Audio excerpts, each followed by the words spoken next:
বৃষ্টি পড়ছে। রাত তখন প্রায় 11টা। গ্রামের কাঁচা রাস্তা দিয়ে এক কিশোর মাথায় ইটের ঝুড়ি নিয়ে বাড়ি ফিরছে। শরীর ভিজে একাকার, পায়ে ছেঁড়া স্যান্ডেল, চোখে ক্লান্তি। কিন্তু সেই চোখের গভীরে লুকিয়ে ছিল একটি স্বপ্ন। ছেলেটির নাম রায়হান। গ্রামের মানুষ তাকে চিনত গরিব করিমের ছেলেছি বলে। কেউ তার নাম ধরে ডাকত না, কারণ গরিব মানুষের পরিচয় যেন নাম নয়, অভাব। রায়হানের বাবা ছিলেন দিনমজুর। মা মানুষের বাড়িতে রান্নার কাজ করতেন। সংসারে 3 বেলা খাবার জুটত না।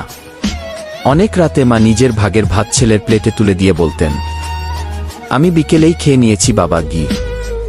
রায়হান জানত মা মিথ্যা বলছেন, কিন্তু কিছু বলত না। শুধু মনে মনে প্রতিজ্ঞা করত একদিন এই কষ্টের শেষ করবে। পরদিন স্কুলে গিয়ে আবার শুরু হতো অপমানের নতুন অধ্যায়। একদিন ক্লাসে শিক্ষক বললেন, সবাই আগামীকাল নতুন বইয়ের কভার করে আনবে, গি। পরদিন সবাই রঙিন কভার লাগিয়ে বই নিয়ে এল। শুধু রায়হানের বইয়ে পুরনো খবরের কাগজ। এক সহপাঠী হেসে বলল, এই দেখ, খবরের কাগজ দিয়ে বই বাঁধিয়েছে। মুহূর্তেই পুরো ক্লাস হেসে উঠল। রায়হান মাথা নিচু করে দাঁড়িয়ে রইল। তার চোখে পানি চলে এসেছিল, কিন্তু সে কাঁদেনি। সেদিন বাড়ি ফিরে সে মাকে কিছুই বলেনি। শুধু রাতে পুরনো কুপির আলো বই খুলে বসে রইল। মা জিজ্ঞেস করলেন, বাবা, এত রাত পর্যন্ত পড়ছ কেন? রায়হান শান্ত গলায় বলল, মানুষ যেন আর কোনোদিন আমার গরিবি নিয়ে হাসতে না পারে, গি। এরপর শুরু হলো তার জীবনের সবচেয়ে কঠিন যুদ্ধ। ভোরে মাঠে কাজ, দুপুরে স্কুল, সন্ধ্যায় বাজারে মাল টানা, রাতে পড়াশোনা। অনেক সময় এত ক্লান্ত হয়ে যেত যে বইয়ের উপর মাথা রেখে ঘুমিয়ে পড়ত। একদিন তার বাবা অসুস্থ হয়ে বিছানায় পড়ে গেলেন। ডাক্তার বললেন, চিকিৎসা না করলে অবস্থা খারাপ হবে, গি। কিন্তু চিকিৎসার টাকা কোথায়? সেদিন রাতে রায়হান নিজের প্রিয় সাইকেলটা বিক্রি করে দিল। ওটাই ছিল তার একমাত্র সম্পদ। বন্ধু জিজ্ঞেস করল, সাইকেলটা কেন বিক্রি করলি? সে শুধু হাসল, বাবাকে বাঁচানোর জন্য, গি। বন্ধু আর কোনো কথা বলতে পারল না। কিন্তু ভাগ্য যেন তার পরীক্ষা শেষ করতে চাইছিল না। কয়েক মাস পরে বাবা পৃথিবী ছেড়ে চলে গেলেন। পুরো বাড়িতে কান্না। রায়হান চুপচাপ বাবার কবরের পাশে বসেছিল। সে মাটিতে হাত রেখে বলল, বাবা, আমি জানি তুমি আমাকে দেখতে পাচ্ছ। আমি প্রতিশ্রুতি দিচ্ছি একদিন এমন মানুষ হব যাতে তোমার জন্য সবাই দোয়া করে, কি। সেদিনের সেই প্রতিজ্ঞাই তার জীবনের মোড় ঘুরিয়ে দিল। এরপর সে আর একদিনও অলসতা করেনি। শীত, গরম, বৃষ্টি কিছুই তাকে থামাতে পারেনি। অনেকে বলতো, এত পরে কি হবে? কেউ বলতো, গরিবের ছেলে কখনো বড় মানুষ হতে পারে না, গি। সে কারো উত্তর দিত না, কারণ সে জানত উত্তর কথায় নয়, কাজে দিতে হয়। বোর্ড পরীক্ষার ফল প্রকাশের দিন পুরো গ্রাম অবাক।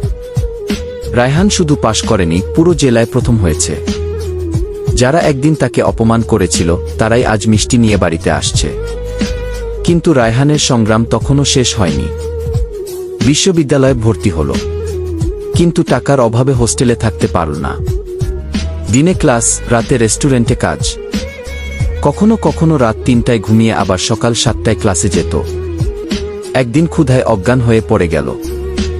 একজন বৃদ্ধ নিরাপত্তাকর্মী তাকে পানি খাইয়ে বললেন, বাবা, হাল ছেড়ো না, কষ্ট চিরদিন থাকে না, গি। এই একটি বাক্য যেন আবার নতুন শক্তি দিল তাকে।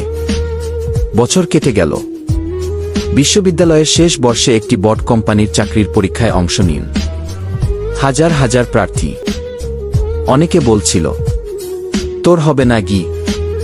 সে শুধু মনে মনে বলল, চেষ্টা না করলে সত্যি হবে না, গি। কয়েক সপ্তাহ পরে ফল প্রকাশ হল। প্রথম স্থান রায়হান। সেদিন তার মা ছেলেকে জড়িয়ে ধরে এত কাঁদলেন যে আশেপাশের সবাই চোখ মুছছিল।